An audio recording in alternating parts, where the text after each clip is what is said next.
Good, whatever time of day it is you happen to be listening. This is the P&A Podcast Express. We're in better late than never mode, but we'll take it. I was hoping for never. A little long intro, but it's all good. I know for those of you listening to the audio, you had about a minute and 20 seconds of silence, so hopefully that helped you get centered in your day and you meditated during that minute and 20 seconds. Yes, that would be good. Because Lord knows all our listeners surely need it. I've got half of a gummy still over here from the 4/20/666 Easter celebration. I've been thinking about taking it. I don't know.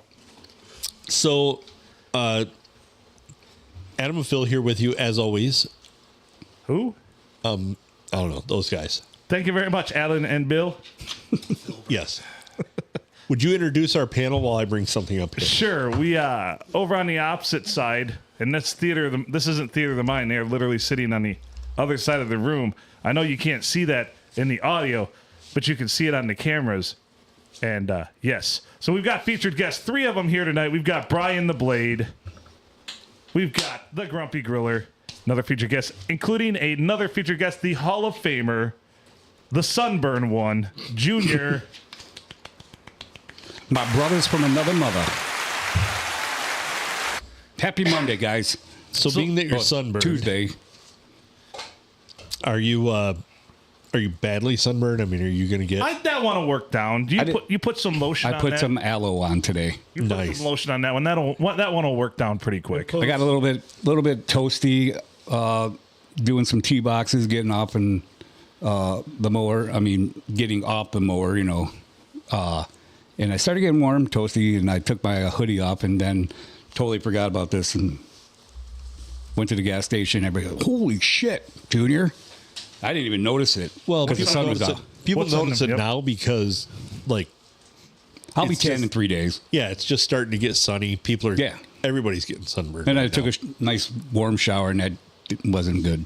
And let's face it, because we're in this county, we're 99.5% white. Everybody notices it because we all sunburn like that. Sure. So.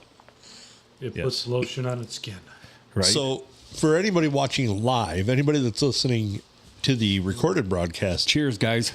You're a day late, it's happening right now. But Tuesday, the 29th, 6:30 p.m., we will be at Crossroad Family Restaurant devouring the 5-pound burrito challenge. We better have over a 50% success rate on this. 30 I'm not minutes? even lying. It's 30 minutes, right? 30 minutes. It was only 20 for the Bomb Burger Challenge for the Big Burger. And that was probably about, I'm going to say roughly the same amount of food weight-wise. There is a lot of lettuce on this thing, so I don't know. We need something to lube it up, so maybe got to ask for some extra salsa or something. Well, we'll probably gamble on the double play of the day for a few of us. We're not competing because you know who's coming in first place. Well, I mean, what's the over-under on when the Grumpy Griller finishes? I'm going to say that's a good gamble. 14 and a half minutes. And it's 30 minutes, correct? 30 minutes is the time allotted to finish it for the challenge that the restaurant I'm going to go lays 13 down. minutes. Oh, I'm going to say 14 and a half. So somebody record this out there. Did you see? Wait, we're recording it, but somebody record it for. Yeah, somebody actually write it down. Because we fucking suck at that shit. So I don't mean to interrupt this part. I wanted to get that. We'll go back to this. But okay.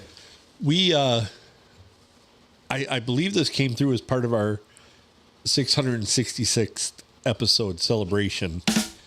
What, play more drops? No. We got a voice message. What? And What? It does appear to be... Who is it? Well, I'll just play it.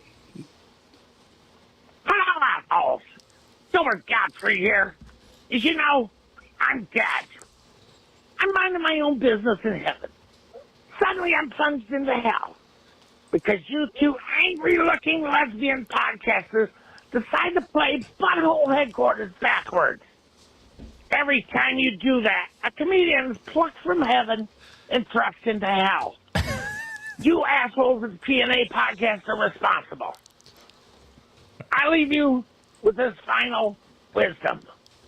If you think it's hard to get free bacon at Subway now, just wait till the nuclear holocaust. Jesus. That's an Angry Gilbert. It seems legit to me. It sounded sounded legit to me. Wow, what a cryptic warning too. That was dark at that end there. Well, R.I.P. Gilbert. Yeah.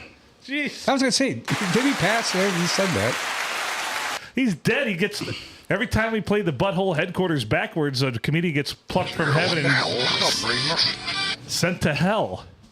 So we are the opposite of It's a Wonderful Life.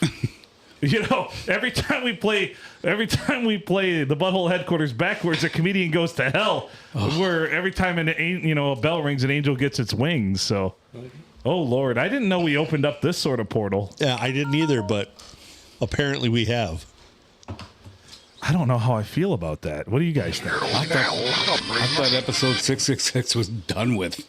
Well, hopefully one of these sends Dane Cook to hell. Oh. I like to I'm think pretty Bill sure- Cosby will die soon.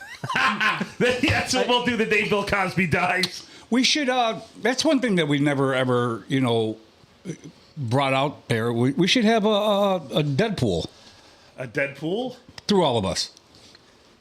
Jesus. Okay. Oh, for like us? No. Like, entertainers out there. Is that bad to say? I don't No. think so. I mean, I got to think Bill Cosby, he's going to get Pudding. shanked and he's going to get put and popped pretty soon. I was then- thinking on the way to work today, Jay Leno's birthday's today. And he turned 75. But the way he lives, though, he's gotten into an accident. He got burnt already. Like he's not long for this world because he's living. Does he pretty have recklessly. 7 more lives? He's probably used a couple, but Have you seen this? Have you seen this? That's pretty spot on, dude. Yeah. dude, I got to think Michael J. Fox is going to go soon. I hope not. But he's I like been- Alex. So here's the thing: we got to figure out. You're right. There's comedians we don't like, and then there's comedians we love, or actors, and famous people we love. Like definitely love Michael J. Fox. I love Michael If you J. don't love Fox. Michael J. Fox, there's something seriously wrong with Yeah. you. He seems to be a universally liked person. Am I wrong on that? No, you're not. Did you ever hear anything bad about him? I've never heard one negative one thing thing. about him. That's one thing I'll say. If Back to Future's on, you got to watch it. Sure. It's a classic, right? Yep.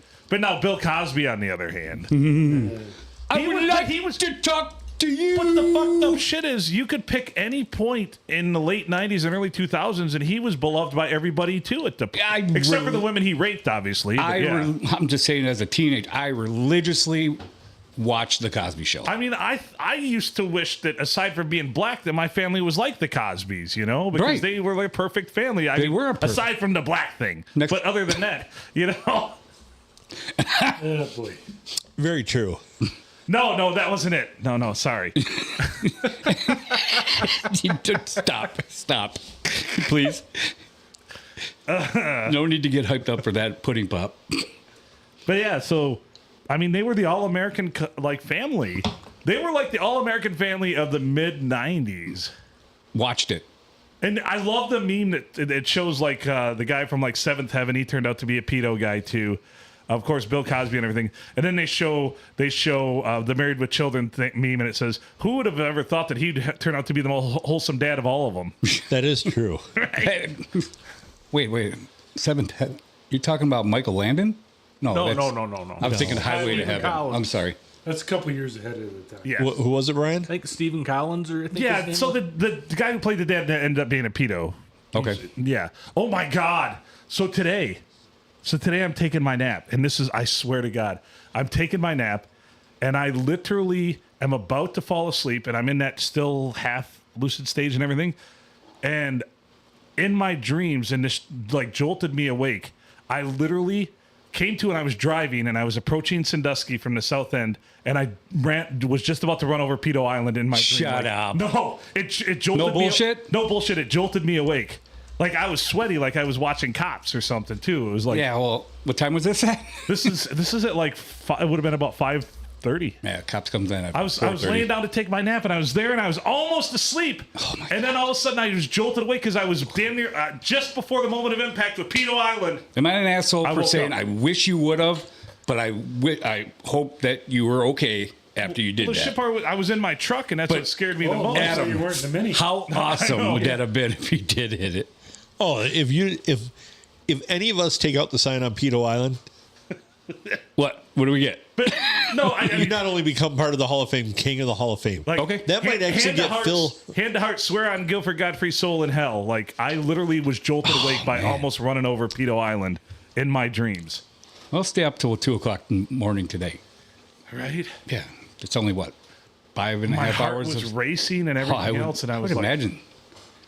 When's the last time you ever tried to, you fell asleep at the wheel? Almost. Was this Saturday, did you say? No, this was today when I laid down today. to take my nap. Okay. Like, taking Oh, my you nap. had a dream. I'm sorry. No, it was my dream. Yes. It was not autopilot. I was hoping it was real, but he did say it. The last, Hold on. That wasn't supposed to do the that. last time I fell asleep at the wheel was probably the night before I got fired from the job in Marlette. Because I was coming home, I'd had way too much to drink. Mm-hmm. And I woke up and I was driving in a field. Oh, my God. And I made it out. I made it home, but the next day I had 2 flat tires at work. So that's the day I had 2 flat tires. So I was dealing with the tires. They fired me. Then I had to go have a new tire put on as I got fired and spend. Well, they usually say a criminal usually goes back to the scene. Did you go back to the scene and see what you did? I did, and I saw the tracks, and I missed the telephone pole by maybe 4 feet. God bless them. By I'm maybe sorry. 4 feet. Oh. I end up waking up, coming to, jerking the wheel, going sideways in the field. That's what fucked the tires up. Back up onto the road because there was a little ditch, and that was with my little Saturn too. So the little red Saturn, yeah. I love Saturns. So I'm lucky. You'd have been fucked if you had the Mini I Cooper. actually had a theory. That I actually died that night, and all of this is just a recreation in my the podcast subconscious. and everything? Yeah. No, my whole life since then has been like just a manifestation. Maybe I'm in a coma somewhere or something. I actually had a whole theory. I wrote a story about it. Yeah. Well, I'm glad you're still here. So that would have been 2017. 2017. And that scared me so much that I haven't had an incident since. Good for you. If I'm in that shitty a shape, I do not drive at all. Yep. So, because We were bench warmers and we were doing trivia, and the girl that I was dating at the time was horrible, which is why I'm not dating her anymore. And I don't. How do you know about that? Just got really fucked up. Yeah. Well, God bless you're still here. Yeah. He's an asshole. He's playing all the drops as I'm trying to tell a goddamn story. Wait a minute, you got really wasted because she was or she was horrible at trivia? He lost. He doesn't like to Oh. lose. He had his dream. He had Both. Actually, you hit the nail on the head for both of them. And she was terrible in You bed, almost too. were double penetrated. Right. So it was the triple whammy. Sucked at trivia. I forgot. Sucked in bed. What? He looked up. towards the end. Junior just looked up and Oh, fucker. God bless you, Blade. Fuck off. So that's the last time I fell asleep at the wheel. Oh. The only other time I've fallen asleep at the wheel was not alcohol related. I was just really tired. I was young. It's when I was living in Saginaw and working in Port Sanilac. I was probably 23 years old. Yeah. And on the drive in the morning coming through Carsonville, I fell asleep and hit the curb and took out a tire and a rim on my car and didn't hit anything, but yeah. I had that Grand Prix GTP. Yeah, things change your life, man. Yeah. That's kind of like when So I was super fortunate in both instances. yeah, absolutely. I definitely know it. I know. Yeah. It happened to me. That's when it changed my life. And you see me bartending a lot. You know, I always make sure our friends get home safe. I don't care. Fuck everybody else. Because that's what Right. that's what I always wondered for years, especially when I was a kid. I'm like, you know, as I started drinking and Sure. driving a little bit, I'm like, I don't know how drunk driving kills people. I probably actually might drive better. I was when I'm working. drunk, but it's because people fall asleep. Right. It's people fall asleep. That's the number one thing. Right. It's not the act of the driving drunk. Typically, it's the falling asleep. Yep. Well, mine was So- different. Like I had a 93 Geo Tracker. Convertible. Sexy. Soft top. Yellow? No teal. Lighten up, jerk. With the pink trim. Yep. Picture it. Close your eyes. You guys heard? No, I'm as soft as the top right now. Yep. Kind of matches the combo you got going right It now. was my senior. My parents gave it to me for my senior gift. So 3 years later, when I came home from college, I was working all day and drinking the rest of the day when I got off early in the afternoon, and decided to take a trip downtown to go to the casino by myself. It's your car. Shouldn't have. and it was raining, and my windshield wipers all took a shit, both of them. Pouring. Semi comes by, hits a puddle in downtown Detroit. I hit the median, the front hit the median. I hydroplaned backwards. There should be another semi or another car there. I clipped the taxi and hammered. The cop came and got me. I called my dad real quick before the cops came on scene. He came and picked me up.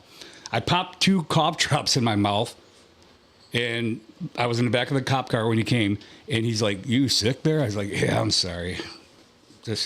I dropped my friend off. I'm looping around. I missed the exit, my windshield wipers. I didn't lie to him about that." And my dad came and he let me go. Thank God. And thank God fortunate. I am here. And that You're talking fortunate about on a what lot of fronts. Yeah, what changed your life? That day changed my life. So I can point to that one, and that was actually December. It was actually just before Christmas, so it would have been December of 2017 when that one happened to me. And like I said, I'm thinking to myself, and that's actually when I went from making a lot of changes in my life and figuring things out to saying all the time, and I say this all the time, because I remember as I'm sitting at the tire place, just lost my job, spent all my savings to get out of my other job over in Mason because I had to pay back my relocation. So I wrote them a check for the savings, moved into this house, moved to and worked in Marlette because they vetted me. They wanted me bad. I wasn't even there for 8 weeks. Didn't even get my 90 days in. Didn't even allow me to get my 90 days in. And I asked them, and they let me go. And then I'm spending $60 on a new tire because of my fucking stupidity the day I get let go, just so I can fucking make it home, you know? Right. And that's when I went from saying, you know, I'm like, I used to always say, how could things be any worse? To I shifted that, my whole train of thought, through a lot of work, to things could always be worse. Sure.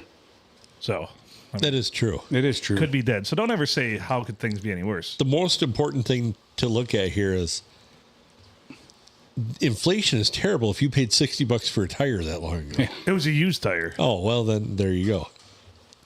Got took for that. How do you know about that? Well, they knew they had me over a barrel. I mean, my car's sitting there. It's not going anywhere unless they put a tire on it. So I mean, yeah. They're like, man. oh, we'll put this $30 used tire on it, but it's going to cost you $60. You had to dispose of your old tire. I have to believe my asshole boss that had just fired me probably called him and said, you know, charge him double because he's that big of a fucking asshole. So Brian Wilkerson, if you're listening out there, go fuck yourself. Karma's a bitch. Oh, I hope so. I hope it fucked him hard. Hard.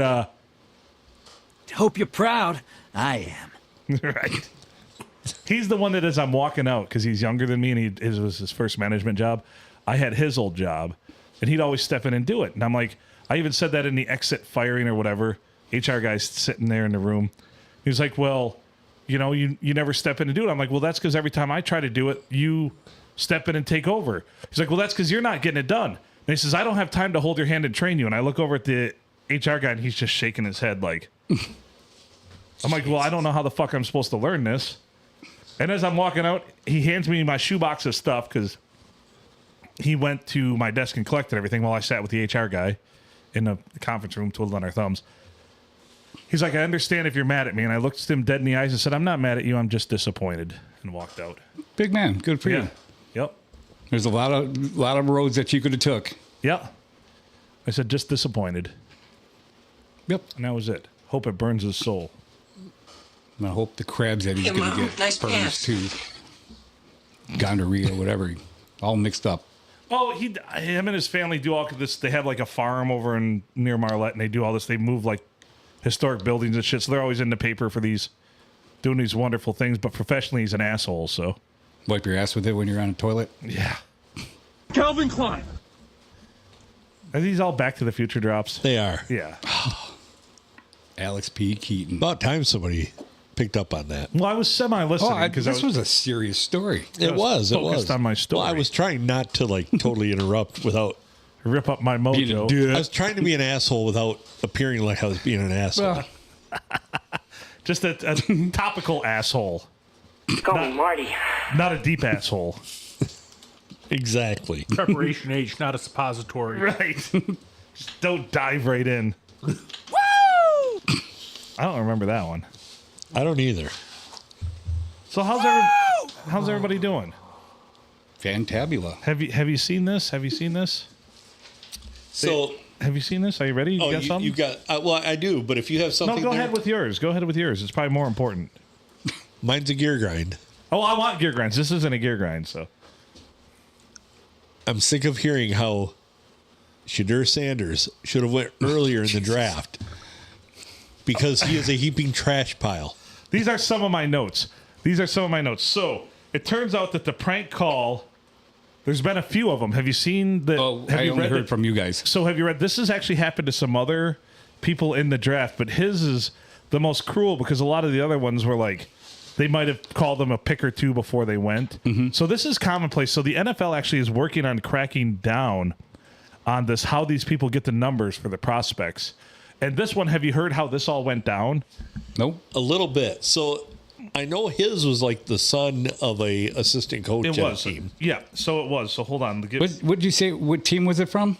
I believe it was from Philadelphia, one of their assistant coaches. Oh, okay. I thought someone said Cleveland. I know he got drafted by Cleveland. So I heard Atlanta. Oh, It that's wasn't what we Atlanta. heard. He, was Atlanta. Atlanta. He had coached at Philadelphia before, I believe. Okay. So hold on. So it's Jeff Ulbrich is the guy's name. Jeff Ulbrich is the coach who his son called in. Let's see. Atlanta Falcons defensive coordinator Jeff Ulbrich. And it's a 21-year-old son. And he got the number. He acquired the number. The story is he acquired the number. He was at his parents' house, and it was on an iPad that was left open. Can't be leaving those iPads open. So he copied the number. That's the story. Although the article on Defector says that that's pretty convenient. 'Cause he could have actually been charged with a crime. Does it give it to the son's age? He's 21 years old. 21. And of course, he issued an apology. This is from Jack Ulbrich, the son. On Friday night, I made a tremendous mistake. Shadir, what I did was completely inexcusable, embarrassing, and shameful. He used commas in the right place. I'm so sorry I took away from your moment. It was selfish and childish. I could never imagine getting ready to celebrate one of the greatest moments of your life, and I made a terrible mistake, although this is a run-on sentence. And I made a terrible mistake and messed with that moment. Thank you for accepting my call earlier today. I hope you can find it in your heart to forgive me. And then he tagged him. So the Falcons have released their own statement. Let's see what the Falcone statement says. No! This is from the Atlanta Falcons statement. Earlier this week, Jack Ulbrich, the 21-year-old son of defensive coordinator Jeff Ulbrich, unintentionally came across the draft contact phone number for Shadir Sanders off an open iPad while visiting his parents' home and wrote the number down to later conduct a prank call. Jeff Ulbrich was unaware. He was unaware of the data exposure or any facets of the prank and was only made aware of the above after the fact. The Atlanta Falcons do not condone this behavior and send our sincere apologies to Shadir Sanders and his family, who we have been in contact with to apologize to.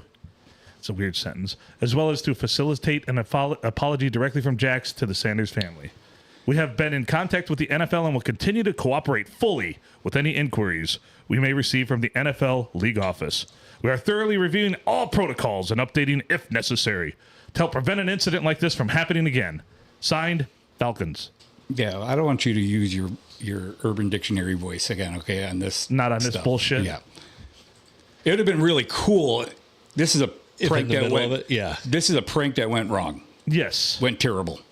It would have been really cool if it was live and the cameras got his reaction. Oh, they do. There's video of it. Yeah. There's video. I have audio. Yeah, we have audio here. Like, Oh, here, hold on. I can grab the video.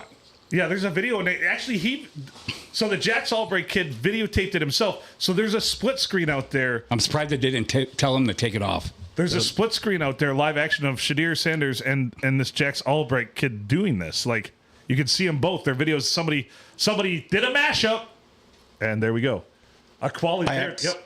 So are you guys going to assign this Jack Albright kid to the podcast on IL? Like, I'd really like to get a hold of him. So I wonder if I can find his number somewhere on an iPad left open or something. We might have to. We're going to have to listen to the report, but we'll be like, that. we should do was our the own. victim of a prank phone call that led him to believe that he was about to be drafted by the New Orleans Saints of all places. ABC's Lara Spencer has more.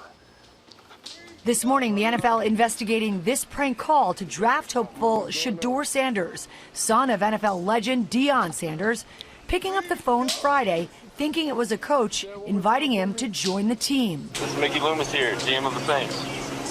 How you doing? Good, how are you, man? Good, been waiting on you. Go!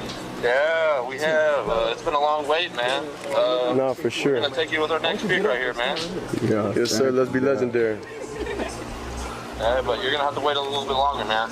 The caller abruptly hanging up. What does that mean? You heard that? You said you're going to have to wait a little bit longer. Nobody got that number but coaches, strictly for that reason. But it wasn't a coach or anyone from an NFL team. This is Mickey Loomis here, GM of the Saints. Instead, it was these young men seen in this video this. circulating on social media, impersonating New Orleans Saints general manager Mickey Loomis. We're going to take you with our next pick right here, man. Yeah. Yes, sir. Let's be That legendary. speech was terrible, by the way, that phone call. But you're going to have to wait a little bit longer, man. Okay. Sorry about that. The Atlanta Falcons releasing a statement saying Jax Ulbrich, the 21-year-old son of defensive coordinator Jeff Ulbrich, found the number and was responsible for the call. That video showing Ulbrich and a friend making the call. Ulbrich apologizing to Shedeur on Instagram, writing, "I'm so sorry I took away from your moment. It was selfish and childish." And Sanders is trying to put the whole thing behind him. This is what it is.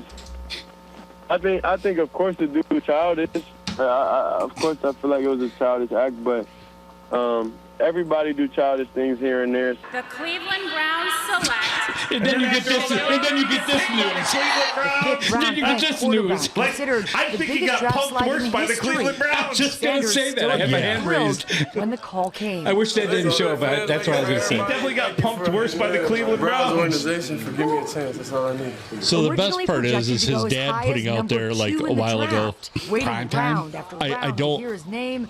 His dad, No quarterback should want to go to Cleveland. Did he really? Oh yeah. What a dick. Many experts in NFL circles I can be a dick. Phil can be a dick. You can be a dick and say it on the podcast. 32 teams passed on him. How the hell has that happened? I hate Some that pointing to motherfucker. comments like Smith one is a from an turd. unnamed I can't NFL stand assistant it. who And it's told not because he's NFL black. media Nope. that his interview And with he's Shedeur was stupid. the worst formal that's all I interview can I've say. ever been in my life. He's so entitled. But the biggest thing is, he's not that good. But others say it wasn't all personal, that this year the draft was focused more on the linemen who protect quarterbacks and less on quarterbacks themselves. And all eyes will be on Sanders now in the preseason as the quarterback-heavy Browns look to move out of the bottom spot in their conference.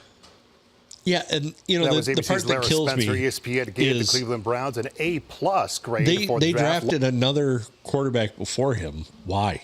Oh, really? Yeah. Well, that was a fifth round, correct? That he got chosen? Fifth, yeah.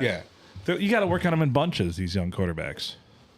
So anyway, new Indianapolis Colt tight end Tyler Warren also received a prank call before he was selected in the first round by Indianapolis. So the one Shedeur probably stings the worst because they called him during the second round and he waited till the fifth. Okay. So that's a slow burn.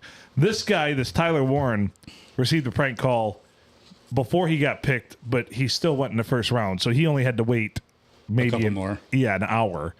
Also, sixth round pick from the Buffalo Bills, Chase Lunt, offensive tackle. So he got 4 or 5 of them prank calls during the draft about. Well, you know, here's the thing. Why aren't they using technology a little better than just give everybody a cell phone number? Right. To call. I mean, you've got all these different meeting technologies. So where you here's can actually see who's calling. That kid probably sold the number to people. Probably. And also, so somebody, I was looking at the Defector article, and somebody's like, it's a shocking that this wouldn't be a huge moment for some company out there, communications company, cell phone company, be like the exclusive lines for all draft picks and just give them a fucking burner phone for the day. Yeah. For that only the NFL executives have the number to. Or, I mean, they all got to register at the NFL for a combine combine to enter the draft, right? Right. Real fucking easy. You just write down the secret password. Right. For yourself. You're just like. They're like cream cheese. You're like, oh, this is legit. Yeah. Yeah. They probably had thumb cellular. Cream cheese. I'm just saying. So for reference, and I don't know if anybody cares that they're listening at home, the other two gentlemen that got prank called, Tyler Warren and Chase Lunt, both white. So this was a racial thing. I'm just saying. I'm putting that out there for full disclosure for our listeners. So I haven't looked. I haven't tallied it up. But any idea? We could ask Stephen A. Smith since he's beating this drum. Any idea?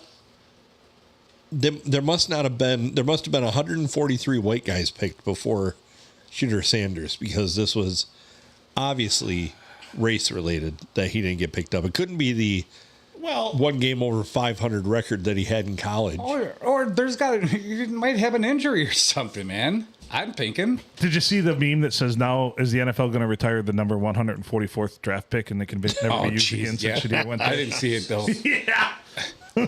I thought that was a good one. You think if there was an ending, I'm sorry, go ahead. There's going to be 143A and 133 or 43B. Right, kind of like Junior wanted us to do and skip episode 666, and I'm like, it's still episode 666. Just because it's over with. Just because they go from the 12th floor to the 14th floor doesn't mean it's not the 13th floor. I know. It's semantics. Anyway, I digress. But anyway, congratulations to all drafted in the NFL draft. Sure, good luck. And make Mr. Sanders, if you want to make a name for yourself, pull the Tom Brady and make all 31 other teams pay like he did.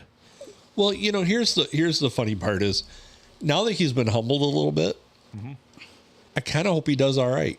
I do too.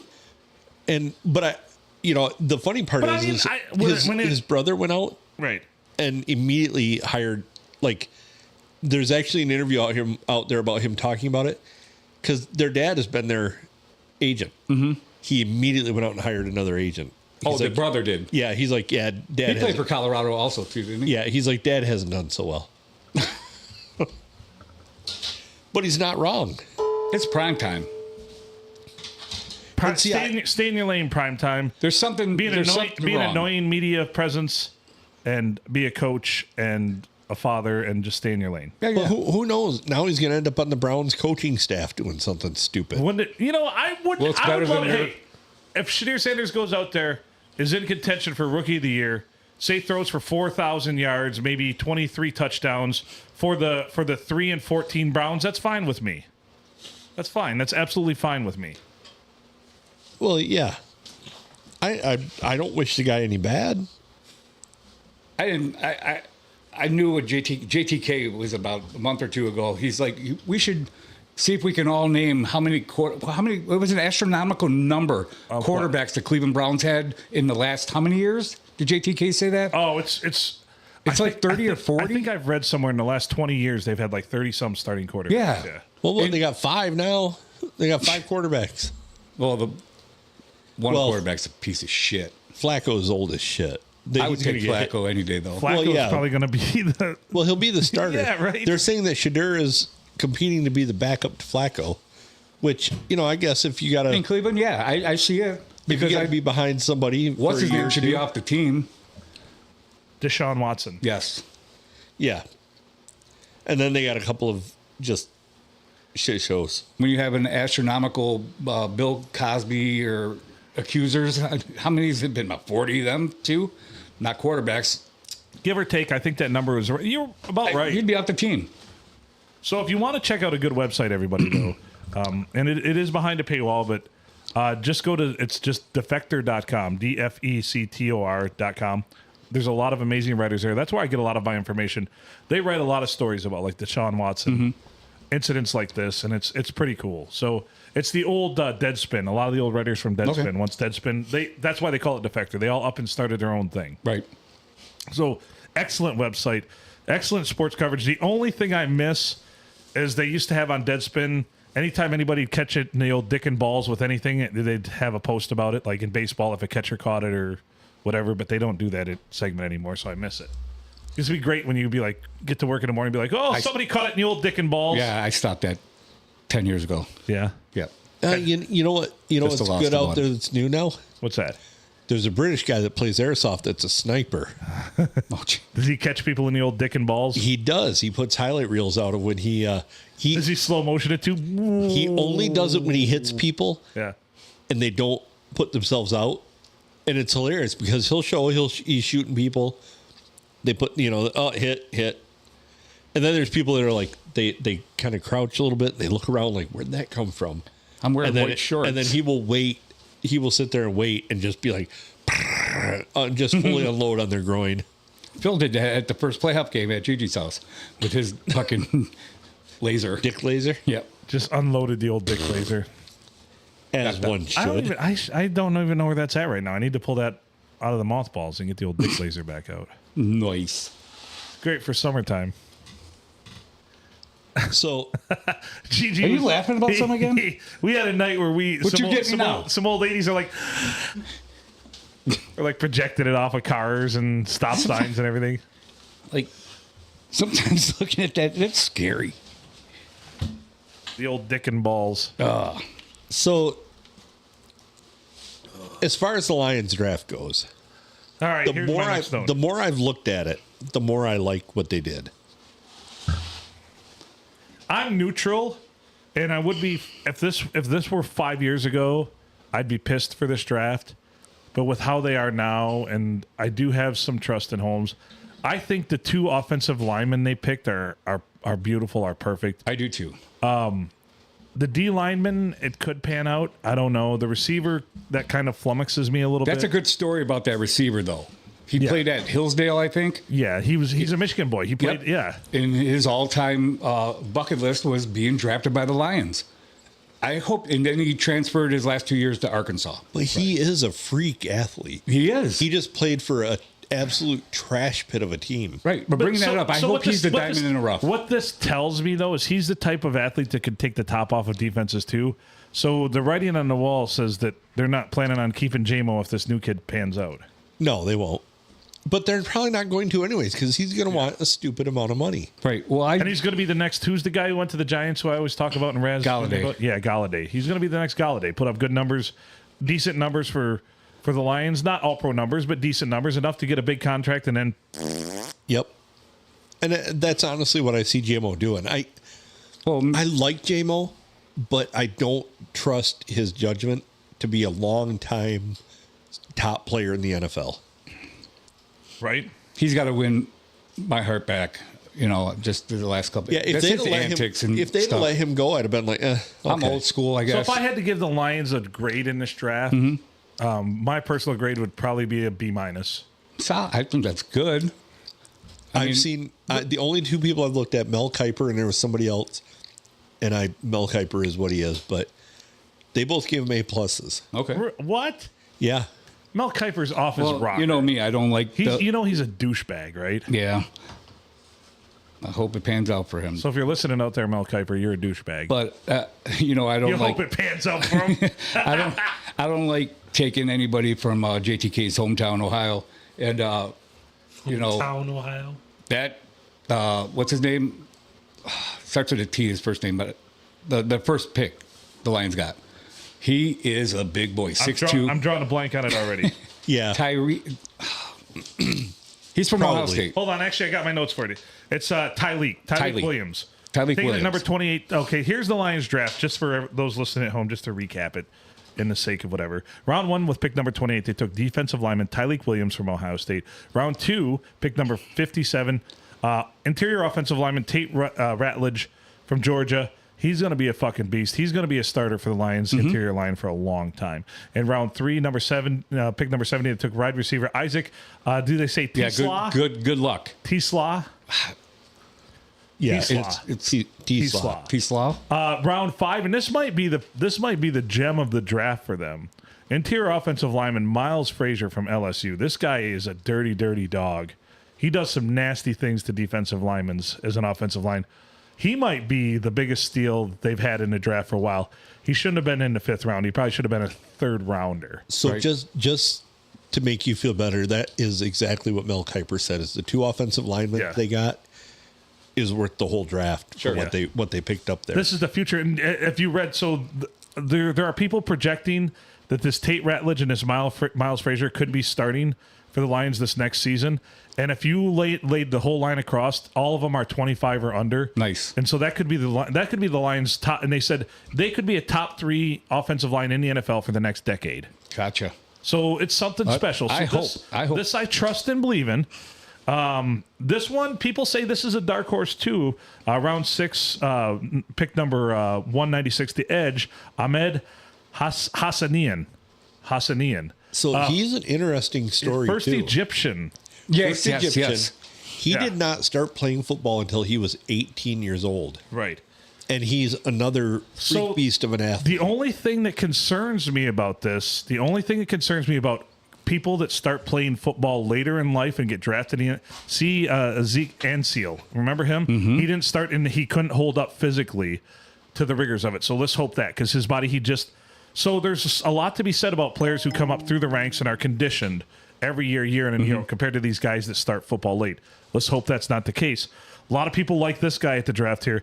And then I don't know, they took 3 guys from Georgia in this draft. So really, Holmes must like Georgia's program, which, I mean, they're right there near the top. But in round 7, pick 230, they took a safety, Dan Jackson. What a generic name. Dan Jackson. Yeah. Hey, Dan Jackson. And then round 7, they took another wide receiver with pick 244, Dominic Lovett. So that's the Lions draft. McLovett? Love it. The problem is, it really sucked, and they had to trade to get a 5th-round pick. They traded up to get that 3rd-round pick. They traded their 1 3rd-rounder this year and 2 3rd-rounders next year. One of the 2 3rd-rounders was their compensatory. Was a compensatory pick. Yeah. So it was at the end of the 3rd round. But it's tough when you don't have. They did trade up because at one point they only had 1, 2, 3, 2 6s and 2 7s. And I got to say, you find a lot in the 4th and 5th round. You find a lot of those depth players in the 4th and 5th round. So I didn't like the fact they didn't have. But we were also spoiled from the haul from Matthew Stafford the last 2 years from having 6 picks in the first 4 or 5 rounds. Right. So. Well, anyway, that's And yeah, I really liked the drafts that they had for what they had. You know, does it feel a little strange not to walk away with like that one player that you're like, oh, this guy's going to come in and just kill it? Well, yeah, a little bit, but I still think they have a few guys. And a lot of things I read said, don't be shocked if that Tate Ratledge ends up being like right on the cusp of being there for the Pro Bowl within the next season or two. Yeah. As a guard or center. He transfers to center well, which is something they might need. Our last podcast that we had, I believe in Mike. Okay? Yeah. And I have 4 words to you and how I'm going to grade this. And this is, Mike got me thinking, too. And I knew a little bit about, in Holmes we trust. I believe that he knows what the fuck he's doing. I do too. But I don't think that we have to second guess. There's this too. Holmes and Brad Holmes and Dan Campbell are in lockstep. So Holmes goes out and get players that fit into Dan Campbell's system, which is something we've never seen. Well, first of all, we've never seen a head coach that really has a system as the Lions go. Yep. Right. So, I mean, it was a hodgepodge back when Millen was out there. I mean, he was just taking the best of it. Yep. I swear he was just like auto drafting your fantasy team. He just take the best player available at whatever pick. Holmes doesn't think like that. He takes people that specifically will fit into Dan Campbell's program, which is why he won't draft anybody from U of M. None of them are dirty dogs. They're all pretty boys, so he doesn't like that. So let's not saying they're not good players, but they don't fit his system. Right. So Bo Schembechler's rolling around in his grave because they took a Buckeye. First pick. But I was looking after you chimed in, Lord Adam, first. I like the pick. Yeah, he's a this boy. Tyleik Williams is a disruptor, and he's a beast. Yes, like I said, 6'2", 344 pounds, especially since Aleem McNeil coming off that ACL. You don't know what happened. He could miss half the season still, or most of the season. I like that Tyleik Williams commands double teams a lot. So what you need is someone to take pressure off of the double teams on A-Dog. Yep, on Hutchinson. Yep. And a double team by an interior lineman will definitely aid that in helping. Absolutely, you're correct. So the best quote I heard was from Brad Holmes, and a reporter asked him, they're like, well, you don't seem to have really addressed the needs you have on defense. He goes, maybe I don't see the same needs you do. Awesome. He goes, maybe I'm there every day and I see different needs than you do, and you obviously don't see the same needs I do, so we won't see eye to eye on that. I think we addressed a big need on defense. What? Whoa, it was in stereo. Are we dreaming again? What? I'm about to hit Pedo Island. Dreamweaver. Ooh, So yeah, Dreamweaver. believer. I like the draft. I think they did well. Like I said, B minus, and everything everything I read today had them placed anywhere. Nobody gave them an F. The lowest grade I saw for them was a straight C. The highest I didn't see any A pluses. The highest I saw was an A minus, in everything I looked at. So, in retrospect, it's above average draft. These draft grades don't mean shit. Right. Just like you like don't in know what fantasy every day's football, gonna bring to everybody they don't out mean there. shit. So Right. remember the draft class that he had with Campbell and Branch and everybody. He got like a B minus for that one, and now everybody's like, that was an A. That's a A plus draft. Right. You know, Yeah, doesn't mean nothing. Fuck you, Blade. Kiss my ass. Lovely buddy. You guys both thought what I was thinking. What? Well, that Blade, fuck you, and then you kiss my ass. It's amazing how you both read into that. Unbelievable. So there we go. You want to go over the next gear grind? Who's got the next one? I do. Okay, hit it. I need a beer for that. Yes, go grab a beer. Go grab a beer, and then I'll get into it. I'll grab you one too. I got one, but thank you. So grab yourself a beer. We'll get to the next gear grind. And it's true, and I had to think about this because I was livid. Whoa! I was livid when this happened. I was absolutely livid. But you've got to go through the whole progression and think about this. And it's also the fact that afterwards, what happened in the aftermath. So the fact that still no team has won a playoff game at Little Caesars Arena as of yesterday. Oh, man. That fucking Pistons game was a travesty. No. And I read a lot of analysis on it today. A lot of analysis. A lot of people said the first half, New York was running with it, but they weren't letting them play aggressive. And that's the Pistons style basketball. Really aggressive, really, bodying up people. And the second half, they let them play, swallowed their whistles a little more. The Pistons came back, had a 10-point lead in the fourth quarter with minutes to go, blew that. Karl Anthony Towns, that's fucking ridiculous. Two shots were ridiculous. That shot he hit from behind the backboard, then that 28-footer. Like a 7-footer hitting a 28-footer as the shot clock expired. The modern NBA is fucking ridiculous. It is. Back in the day, 7-footers couldn't even hit anything past the free throw line, including free throws. But we wish Manu Bull did it, though, during a game. Right. That was funny. So anyway, so that's part of it. So, and then we'll go ahead. We'll get your point. I was just going to say, the big men don't play down low anymore either. No. What's the point of being that tall other than you just look kind of gangly? So you just stupid. practice your shooting. And especially if anybody watched that first one that Towns hit behind the backboard. Who had it? It was great defense. It was. That was stellar defense. That could not have been. It was stellar defense on the three he hit. They had burned the shot clock. He took a Hail Mary from 28 feet. Yep. He was 6 feet behind or 4 feet behind the and 3-point leaning line. into it too, kind of like And just nothing but net. That was ridiculous. So fucking irate. But the Pistons still had their chance. They played through it. They had an 11-point lead in the fourth quarter. Those two ridiculous shots, and then that last sequence. All right, let's go through it. Inbound play, set up for Cade in isolation. Everything looked good, but the kid missed from the free throw line. So that's what I blame the loss on. The fact that he did really have a good look from the free throw line, and he shot it long. And I know that. All right, we'll get to this afterwards, the analysis. But then scramble for the rebound. Hardaway Jr. picks it up right at the 3-point line, rated baseline. Pops it, gets bodied, just absolutely mugged. Mugged as the buzzer goes off, no call. Yep. Refs admit after the game, should have been a foul. Honestly, and we could point at it, and I hate this rhetoric, that one call does not lose you that game, but it also could have won them the game. Sure. So here's the thing, though. During the playoffs, the playoffs are supposed to be decided on that narrow margin. Right. In any league.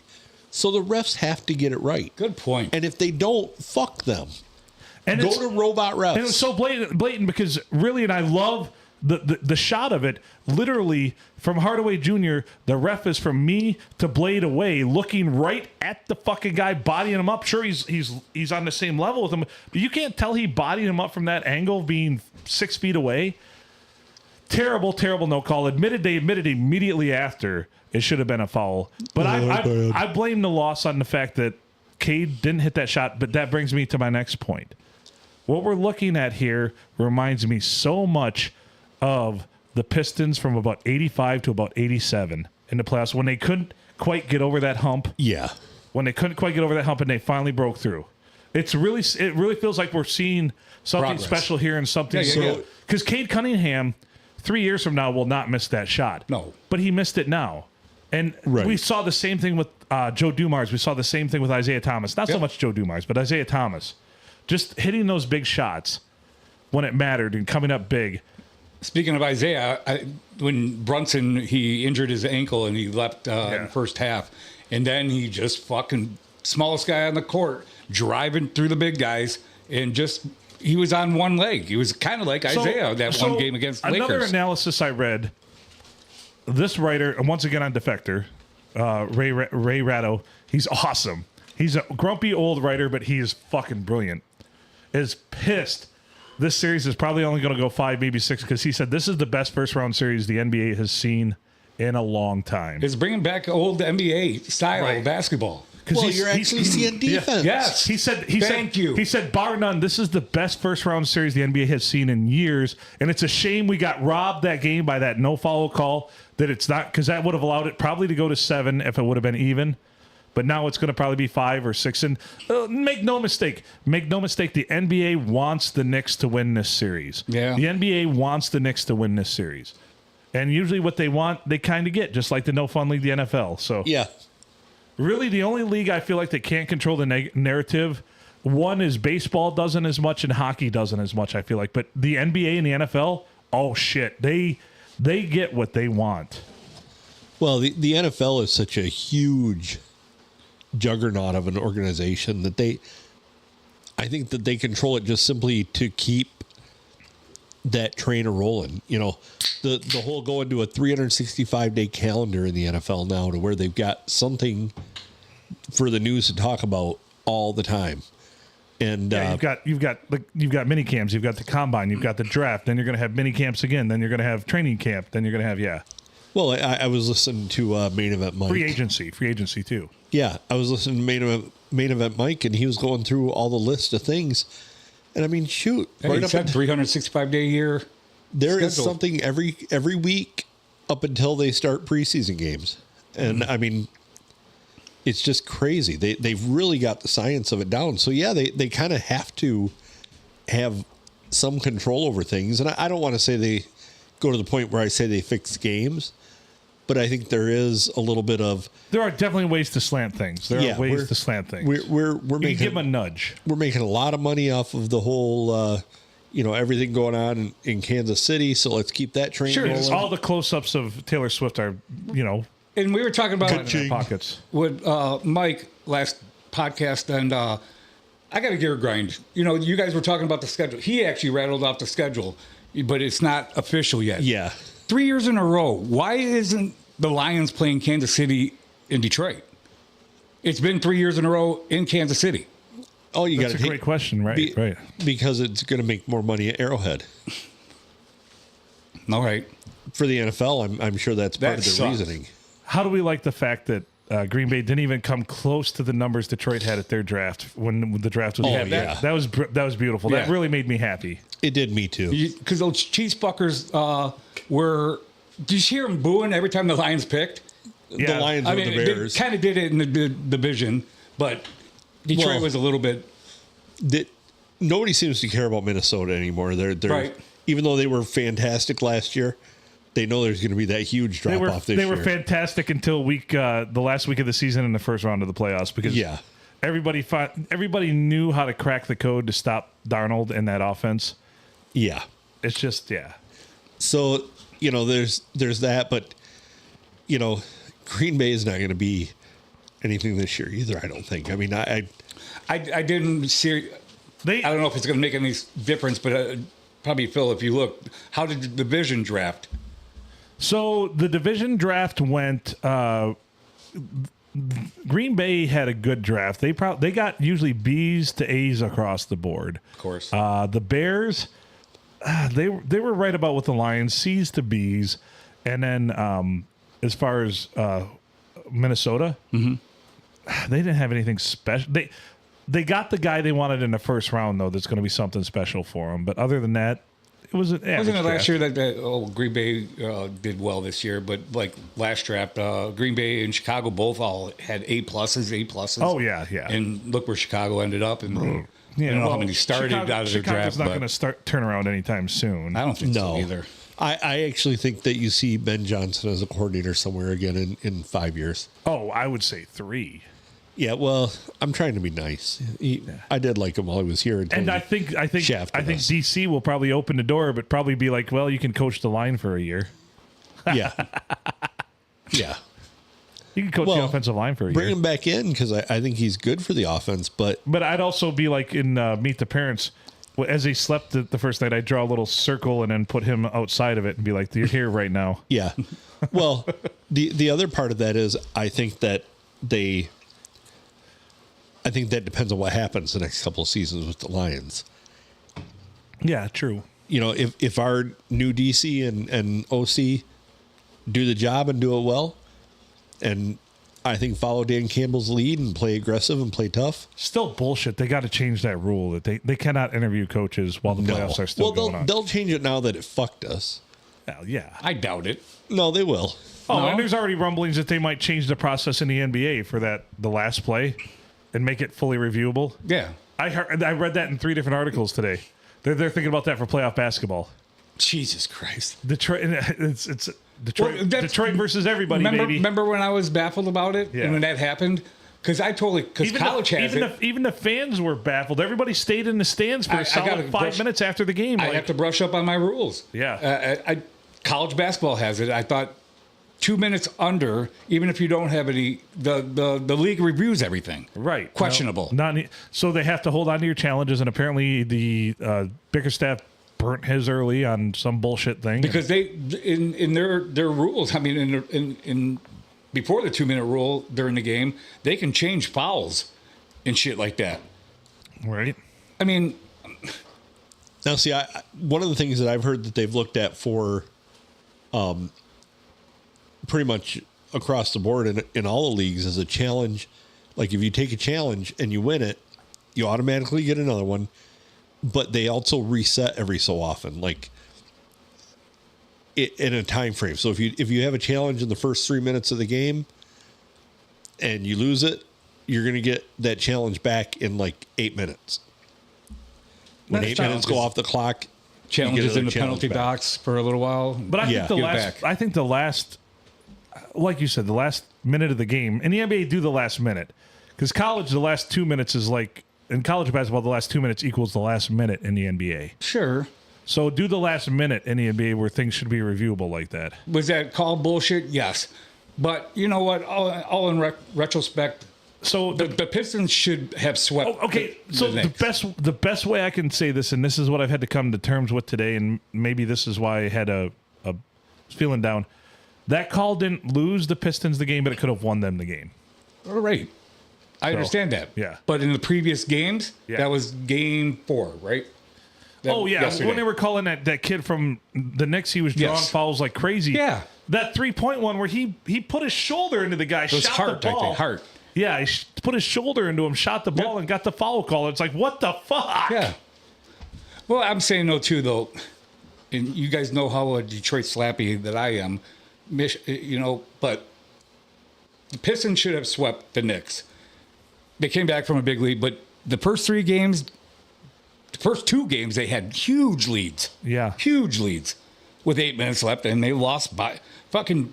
The Knicks went on a 29 in the fourth quarter, 1 run where the Pistons were up 14, and then the Pistons lost by 19.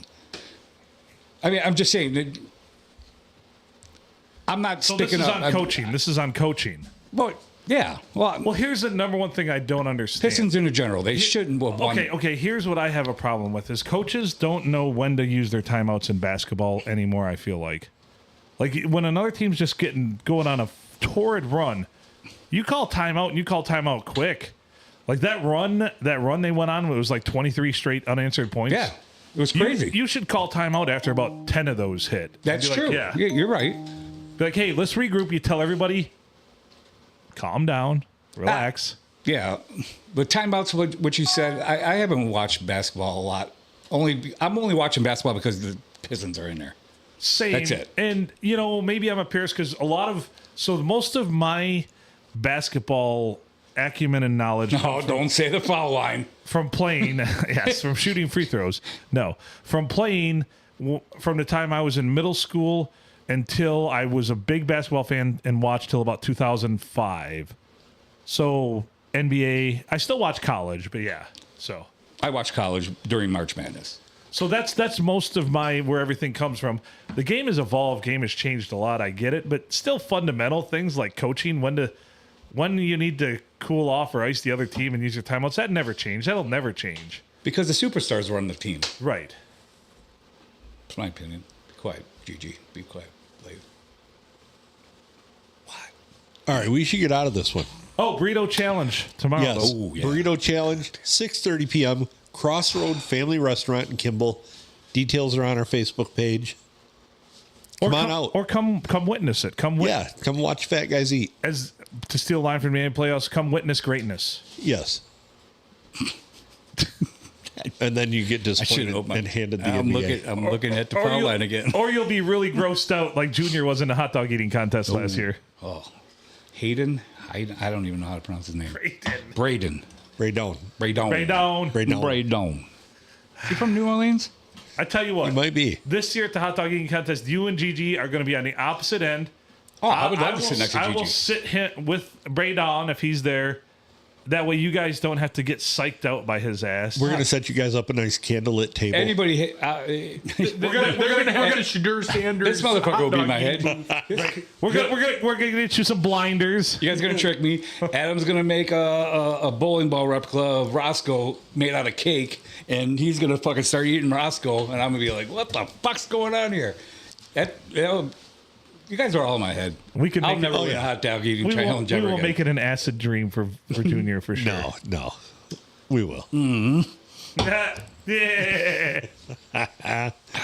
Looking at you the entire time. Look at Blade. Kind of like when Phil goes.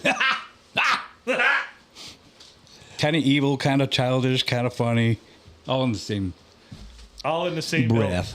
So we are going to go live the next episode. We've had a request to talk about something, so we are going to go live the next episode. Oh, Lord. Just so you're aware. I've got enough problems. Impromptu? All right, let's do it.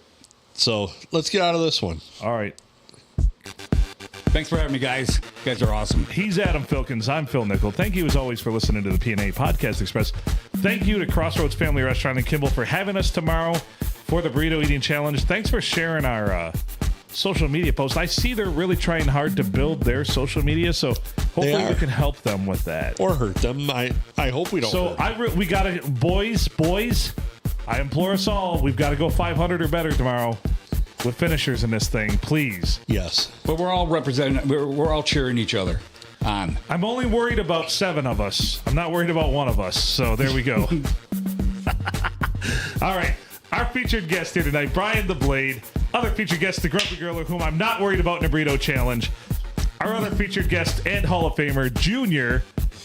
Thanks, everybody, for tuning in. If you watched the live stream, we will re-release the live stream as a featured release on Tuesday. Yes. And you can catch the audio always. And we're going to witness greatness tomorrow night at the Burrito Eating Challenge. Our champion will probably be champion once again, but hey, second place is first loser, but I'll be right there probably. Yeah, exactly. Kind of like states. Right. So let's go. From all of us here at the P&A Podcast Express, make good choices.